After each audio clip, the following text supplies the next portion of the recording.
Hey everyone, welcome to my kitchen. আজকের recipe Gondhoraj chicken bhapa. Chicken লাগবে 500 গ্রাম, ধুয়ে মুছে রেডি করে রাখো।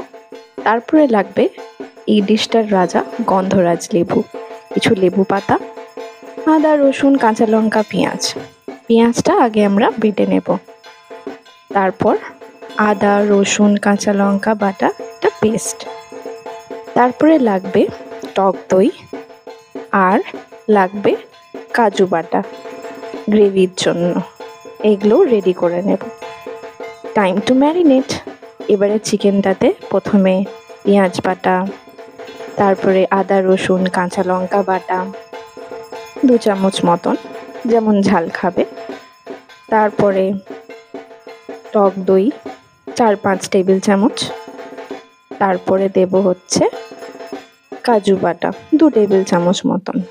এবারে দেব কিছু বেসিক স্পাইসেস, স্বাদ মতো নুন, স্বাদ মতো গোলমরিচ গুঁড়ো। তারপরে অ্যাড করব কিছুটা গরম মশলা, সাথে যাবে সর্ষের তেল। সর্ষের তেলটা কিন্তু মাস্ট। এরপরে দেব হচ্ছে লেমন জেস্ট, যেটা হচ্ছে গন্ধরাজ লেবুর যে সবুজ বাইরের অংশটা, ওইটা একটু কুড়ুনি দিয়ে কুড়ে কুড়ে দেব। মনে রাখবে যেন সাদা অংশটা না দেওয়া হয়, তাহলে কিন্তু তেতো হয়ে যাবে। ব্যাস। দেব হচ্ছে লেবুর রস, গন্ধরাজ লেবুর রস, আর দেব হচ্ছে 2টো লেবু পাতা ফ্লেভারের জন্য।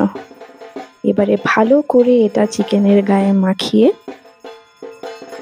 দোলে দোলে এই ম্যারিনেশনটা চিকেনের সাথে রেস্ট রাখো 15 মিনিট। ততক্ষণ আমরা ওই বাটিটা রেডি করব। স্টিলের বাটি, যেটায় ভাপটা করব। চিকেন, তার উপরে কাঁচা লঙ্কা আর সর্ষের তেল দিয়ে কড়াইয়ে গরম জল করে প্রিহিট করে বাটিটা ওর মধ্যে বসিয়ে ঢাকা দিয়ে দেব। 1 ঘন্টা এটা steam. And the delicious Gondhoraj chicken ভাপা রেডি। দেখতে যেমন সুস্বাদু, খেতেও কিন্তু তেমনি সুস্বাদু।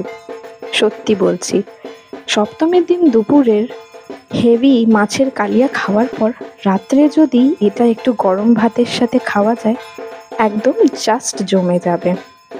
তো আপনারা আর দেরি না করে তাড়াতাড়ি এই রেসিপিটা নিজেদের কিচেনে বানান, আর আমাকে কমেন্টে লিখে জানান যে আপনাদের কেমন লাগলো।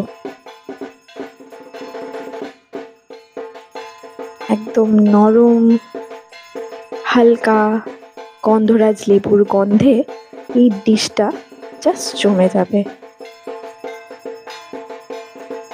আপনারা আমার চ্যানেলে এইরকম আরও ডিশেস দেখবার জন্য প্লিজ কমেন্ট করুন, লাইক করুন, শেয়ার করুন আর সাবস্ক্রাইব করুন। সুস্থ থাকবেন, ভালো থাকবেন। শুভ শারদিয়া।